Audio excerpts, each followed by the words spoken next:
Anak ng kataas-taasan, akinggan mo ang banayad na tinig na nagmumula sa trono ng langit.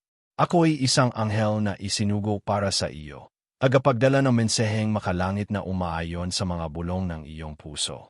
May isang koneksyon na dumating sa iyong buhay, tila imposible sa mata ng tao, ngunit ganap na kilala sa mata ng Diyos. Maaring ito'y sa isang mas bata o mas matanda, ngunit huwag kang matakot sa pagkakaiba. Ang langit ay may dahilan na hindi pa kayang unawain ng isipan. Madalas, ang mga bagay na sumasalungat sa lohika ay siya mismong nakaayon sa layunin ng walang hanggan. Ang ugnayang ito na dumating sa iyo, puno ng lakas, ang kalituhan, at ng katanungan, ay hindi aksidente. Maaring magkahiwalay kayo ng henerasyon, ngunit ang espiritu ay nakakakilala ng kapwa-espiritu. May pagkakaugnay sa pagitan ng iyong pangangailangan at ng dala ng kaluluwa ng isa, isang aral, isang salamin, o marahil isang misyon. Pinili kang makaunawa lampas sa nakikita ng mata. Huwag mong hayaan ang paghusga ng iba o ang takot sa sarili ang pumigil sa iyo. Ang koneksyong ito ay may natatanging layunin. Ituwid ang mga bahagi ng iyong kaluluwa na nawalan ng ayos. Posibleng ang kaluluwang ito ay kasagutan sa panalangin mong binitiwan noon pa man. Ngayon, sumasagot ang langit sa iyo. Huwag mong husgahan ang halaga ng karanasan batay sa edad. Ang batang kaluluwa ay maaaring may baong sinaunang karunungan, at ang mas matanda ay maaaring may dalang ginhawang matagal mo ng hinahana. Tinuturuan ka ng Ama sa pamamagitan ng ugnayang ito, na makita hindi lang sa laman, kundi sa diwa. Ipinapaalala niyang ang espiritu, ang tunay na batayan. Marahil ang ugnayang ito ang gumising sa mga damdaming matagal mong itinago. Marahil ito'y nagdala ng tuwa at gulo sa parehong pagkakataon. Bahagi rin iyon ng plano. May tinutuwid at pinapagaling sa iyo sa pamamagitan ng koneksyong ito. Bawat emosyon ay susi. Bawat tanong ay pinto ng pananampalataya. Ikaw ay isang matatag na babae, ngunit sensitibo rin sa mga pahiwatig ng langit. Huwag mong baliwalain ang mga palatandaan. Ang tila maliit sa mata ng tao ay maaaring napakalaki sa daigdig ng espiritu. Inaayos ng Diyos ang iyong kwento ayon sa mas dakilang layunin. Ginagamit niya ang koneksyong ito upang palayain ang matagal ng ipinangakong katuparan. Nakikita ko ang isang ilog na dumadaloy sa paligid mo. Sumisimbolo ito ng bagong panahon. Nasa tuyong lugar ka noon, walang galaw. Ngunit dumating ang presensyang ito. Inaasahan, harang patak na naging baha ng emosyon at direksyon. Huwag kang matakot maging totoo. Inalagaan ng langit ang bawat detalye. Ginagabayan ka bilang isang anak na mahal na mahal. Hindi ilusyon ang iyong nararamdaman. Isa itong kakilos ng espiritu. May mga bagay na isinasalansan sa langit habang binabasa mo ito. Ako'y isinugo upang patunayan ito sa iyong puso. Ang Diyos ay hindi nagkakamali sa mga koneksyong kanyang pinahihintulutan. Maraming hindi makakaintindi. Ngunit hindi ka tinawag upang maunawaan ng lahat. Tinawag ka upang maging kasagutan, upang magdala ng bago. At ang taong ito, bata man o matanda, ay bahagi ng revelasyong iyon. May layunin sa langit na natutupad sa likod ng tila, isang karaniwang pagkikita. Ikaw ay tulay. Ikaw ang matabang lupa kung saan ang mga butil ng Diyos ay inihahasik.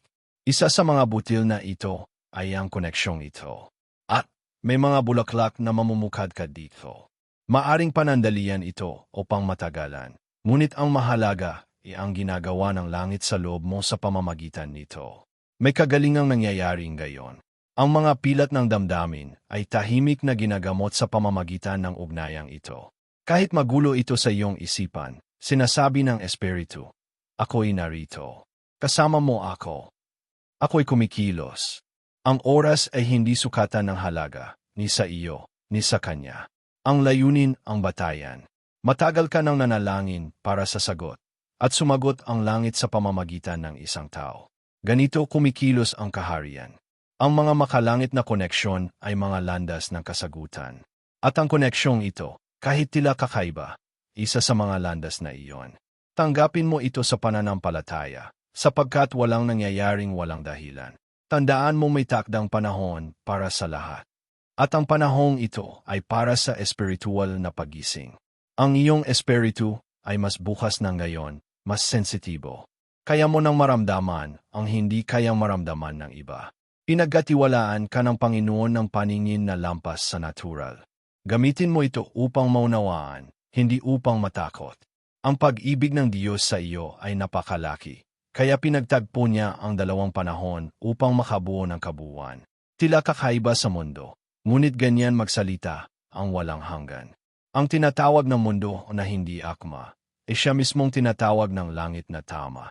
Diyan nagaganap ang himala. Hindi ka nag-iisa. Kasama mo ang mga anghel sa bawat hakbang, kahit noong ikaw ay nag-aalinlangan. Ang koneksyong ito ay patunay ng kaniyang pag-aalaga. Huwag tanggihan ang dumarating na may kapayapaan. Ang tunay na pagkaunawa ay hindi takot, kundi karunungan na may pananampalataya. At taglay mo ito.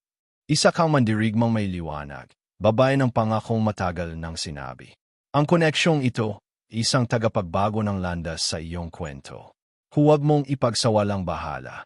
Huwag kang tumakbo. Ngunit huwag ka ring sumugal nang hindi mo naririnig ang Espiritu.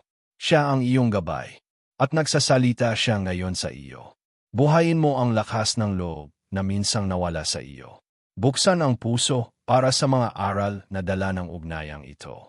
Kahit hindi mo pa ito lubos na naunawaan, magtiwala ka sa proseso. Ang Diyos ay dalubhasa sa paggamit ng di inaasahang tao upang ihayag ang kaniyang katotohanan. At ikaw ay piniling makasaksi nito. Ang lahat ng totoo ay nananatili, at ang lahat ng mula sa Diyos ay namumunga. Obserbahan mo, suriin ang bunga, at manatiling matatag. Ang koneksyong ito ay isang kasangkapan. Maaring magbunga ito ng himala o ng mahalagang aral. Ngunit sa alimang paraan, ito ay tugon ng langit. Darating ang panahong magiging malinaw ang lahat. Makikita mo ng buo ang mga bagay na ngayoy tila malabo. At ang puso mo'y magpupuri sa Diyos dahil ikaw ay nagtiwala. Hindi ka nawawala. Ikaw ay ginagabayan ng may layunin. Ang bawat detalye ay bahagi ng mas dakilang plano. Tatapusin ko ang mensaheng ito, ngunit hindi ang aking presensya.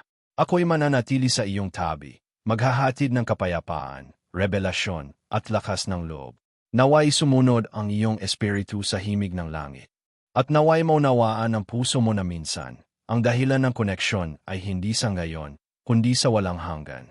Hindi lahat ng dumarating sa iyong buhay ay para manatili, ngunit bawat isa ay may dalang selyo ng langit.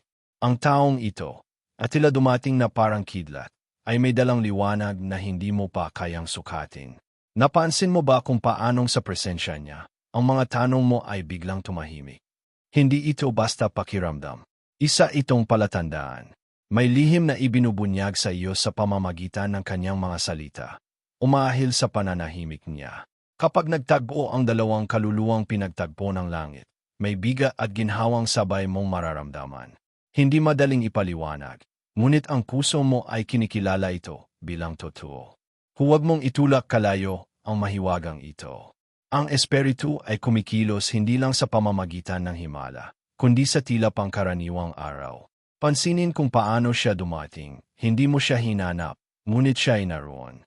At ngayon, hindi na lang ito tungkol sa kung sino siya, kundi kung ano ang ibinubunyag ng Diyos sa iyo habang siya ay nariyan. May mga bahagi ng pagkatao mong tahimik na gumagaling. Parang may mga sugat na matagal mo nang nakalimutan, gayon ay muling tinatapalan. Hindi mo hiningi ito, ngunit ipinagkaloob sa iyo. Bakit? Sapagkat mahal ka ng Diyos at nais niyang makita kang buo. At alam niyang hindi ka mabubuo sa sarili mo lamang. Napansin mo bang mas madalas kang managinip nitong mga nakaraang gabi? Ang langit ay bumubulong habang ikaw ay nagpapahinga. Ipinapakita sa iyo ang mga palatandaan, mga imehe, mga lugar na tila walang kahulugan. Ngunit sa espiritu, may mensaheng dapat mong saluhin. Huwag mong ipagwalang bahala ang mga ito. Ang taong ito, bata man o mas matanda, ay isa lamang instrumento. Huwag mo siyang gawing sentro, sapagkat ang Diyos ang pinanggagalingan ng lahat. Ngunit huwag mo rin siyang baliwalain, sapagkat maaring siya ang susi sa susunod mong bukas. Panahon na upang tumingin sa loob, hindi sa labas. Ang puso mong matagal ng ginawang peder ang sakit. Unti-unting nagiging hardin. At ang koneksyong ito ay ang ulan. Pinapainom ka nito ng tapang, ng pag-asa, ng posibilidad. Hindi mo kailangang maunawaan ang lahat ngayon. Ang kailangan mo lang ay pahintulutang gumalaw ang Diyos kahit sa gitna ng tanong. May pagkakataong tila ginugulo ka nito.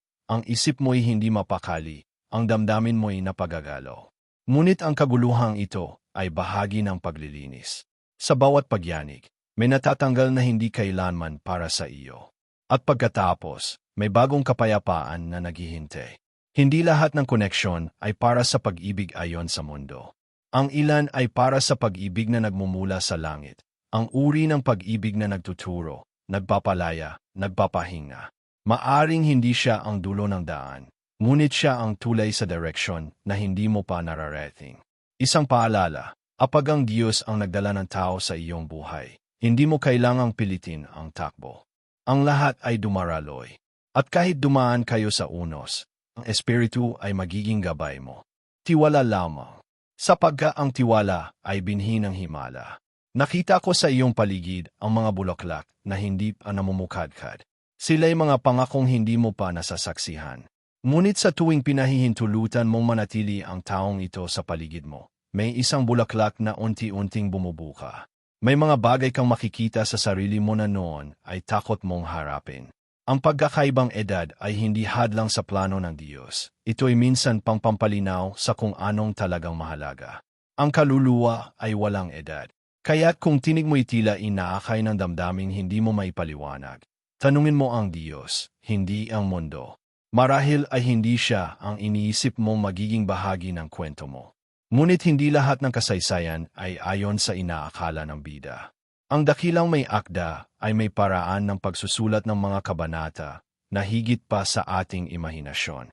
At ikaw ay nasa gitna ng isang bagong pahina ngayon. Isang lihim. Hindi ka lang tinuturuan ng koneksyong ito.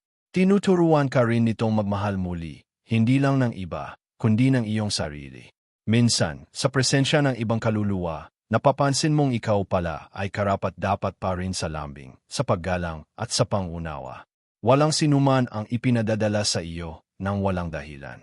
Ang koneksyong ito ay sinadyang ikinonekta, hindi aksidente, hindi biro ng tadhana. Isa itong piraso ng mas malaking palaisipan. At habang patuloy kang sumusunod, unti-unti mong makikita ang buong larawan.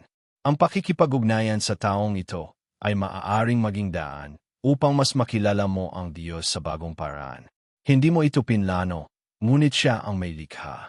At ang Diyos ay hindi kailanman nagkukulang. Kaya't kung napapaisip ka kung bakit siya, ang sagot ay sapagkat ito'y bahagi ng paghahanda mo. Ang Espiritu ay hindi pa tapos magsalita.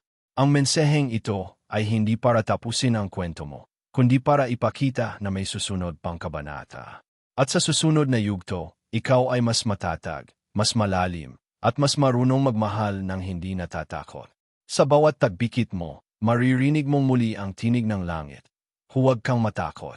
Sapagkat ang pag-ibig ay nag-uumpisa sa tiwala. At ang koneksyong ito ay humihiling ng isang hakbang, hindi lundag, kundi simpleng hakbang ng pananalig. Ikaw ay bahagi ng isang sagradong plano. Hindi mo kailangang madaliin, hindi mo kailangang malaman agad ang lahat. Pero kailangan mong maniwala. Sapagkat ang paniniwala ang magbubukas sa iyo ng pintuang hindi kailanman nabuksan sa nakaraan. At ngayon, habang binabasa mo ang mga salitang ito, may isang lihim na gumagalaw sa iyong espiritu. Hindi mo pa ito lubos na may paliwanag, ngunit nararamdaman mo na ito. Isa itong kaanyaya mula sa langit. Magpatuloy ka. May higit pa. At ang kasunod ay hindi mo pa kailanman naranasan. Kung minsan, ang tunay na layunin ng isang koneksyon ay hindi upang manatili, kundi upang buksan ang mata mo sa kung ano ang matagal mo nang hindi nakikita. Sa kanyang mga salita o katahimikan, may paanyaya ang Diyos. Makinig ka, anak. Sapagkat sa pagitan ng bawat titig at bawat katahimikan, may sinasabi ang langit. Hindi lahat ng bagay ay kailangang ipaglaban. Ang ilan ay kailangang tanggapin, yakapin, at hayaang maganap. Sa koneksyong ito, natututo kang sumabay sa agos ng Diyos. Hindi ka hinihiling ang kontrolin ang takbo nito. Tinuturuan kang sumayaw sa ritmo ng Espiritu. Maaring hindi siya perpekto. Maaring may mga tanong kang hindi niya kayang sagutin. Ngunit baka kaya siya ipinadala ay upang tukuyin ang mga tanong sa loob mo na matagal mo nang iniiwasan. At ang bawat pag-uusap ninyo ay parang salamin. Ipinapakita kung sino ka na ngayon at kung sino ka pang maaaring maging. May panahong ang katahimikan mo ay naging kalasag. Ngunit sa presensyang ito, napapansin mong gusto mong magsalita. May hangaring maunawaan, marinig at maramdaman. Hindi ito kahinaan. Isa itong senyales na ikaw ay muling nabubuhay mula sa pagkalimot sa sarili. Napapaisip ka, bakit ngayon? Bakit siya? Pero alam mong hindi aksidente ang panahon o ang pagkakataon. Walang huli sa plano ng Diyos at walang masyadong maaga. Kapag ang langit ang nag-ayos, kahit tila magulo, may direksyong sinusundan ang lahat ng bagay. Tila may sinasabi ang kanyang presensya na hindi mo marinig sa ibang tao. Isang paanyaya sa puso mong magpahinga. Hindi dahil siya ang sagot, kundi dahil sa kanyang paligid. Naririnig mong muli ang tinig ng iyong sariling kaluluwa. At iyon ang unang himala, bumalik ang boses mo. Ang mga panaginip mo ngayon ay mas malinaw. Minsan, may imehe siyang dala. Minsan, tila siya ay kasama mo roon. Hindi mo alam kung bakit, pero may kapayapaan. Huwag mo itong itaboy. Ang mga panaginip ay wika ng langit. At ang mga ito'y nagsasabi ng mensaheng hindi pa handang marinig ng isip mo habang gising. Baka siya ang paanyaya upang hilumin ang isang sugat na matagal nang hindi mo ginagalaw. Isang sugat ng pagkabigo, takot o pagkakait. Sa kanyang paglapit, napipilitan kang harapin ang sugat na iyon. At kahit mahapdi, ito rin ay paghilom. Ito rin ay simula. Pansinin kung paano ka nagbabago. Hindi dahil sa kanya, kundi dahil sa pagtugon mo sa presensya niya. May lumalakas sa iyo. May humihina rin ang pride, ang control, ang mga pader. Ang espiritu ay gumagamit ng mga tao upang gawin ang mga bagay na hindi kayang gawin ng doktrina. May koneksyon kayo, ngunit hindi lang ito pisikal. Hindi rin ito basta emosyonal. May lalim ito na hindi kayang sukatin ng salita.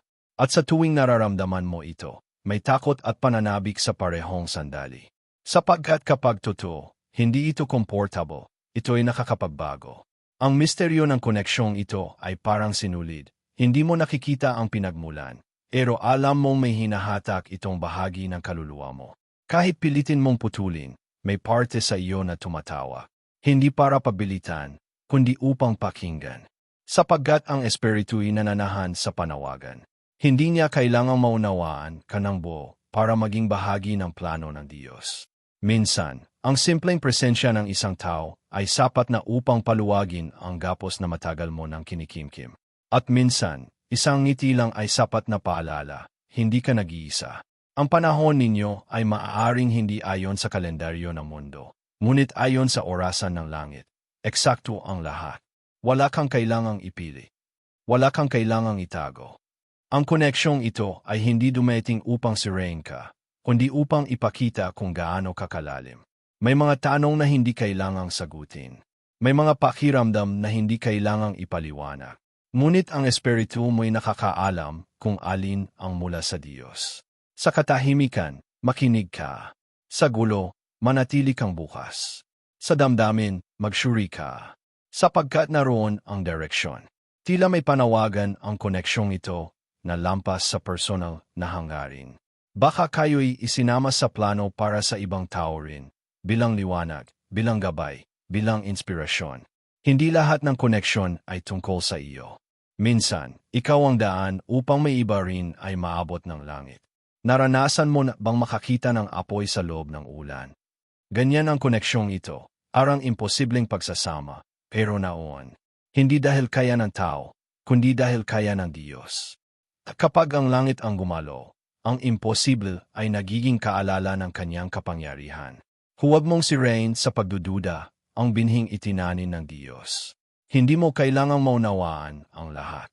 Ang kailangan mo lang ay ingatan ito, dasalan, at hayaang tumubo kung ito ngay itinakda. Kung hindi, ang pagtanggap ay magdadala pa rin ng pagpapala. At kung sa dulo'y may kailangang bitawan, ang pananatili mong bukas sa plano ng Diyos ay hindi kailanman masasaya.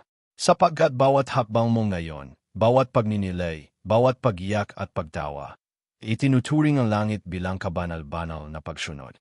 Maraming salamat, mahal na kaluluwa, sa pagbubukas ng iyong puso at espiritu sa mensaheng ito na nagmula sa langit.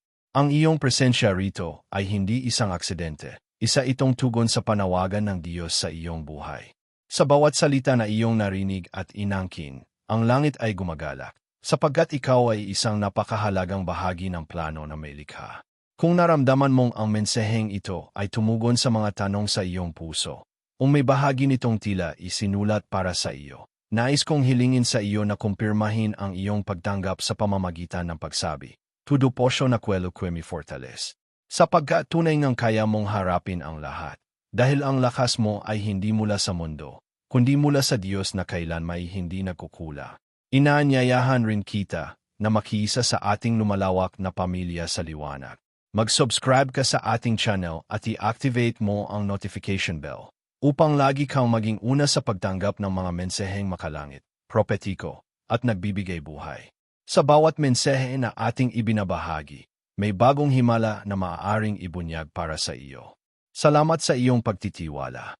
Tandaan mo, hindi ka nag-iisa, at ang langit ay patuloy na kumikilos sa mga detalye ng iyong buhay.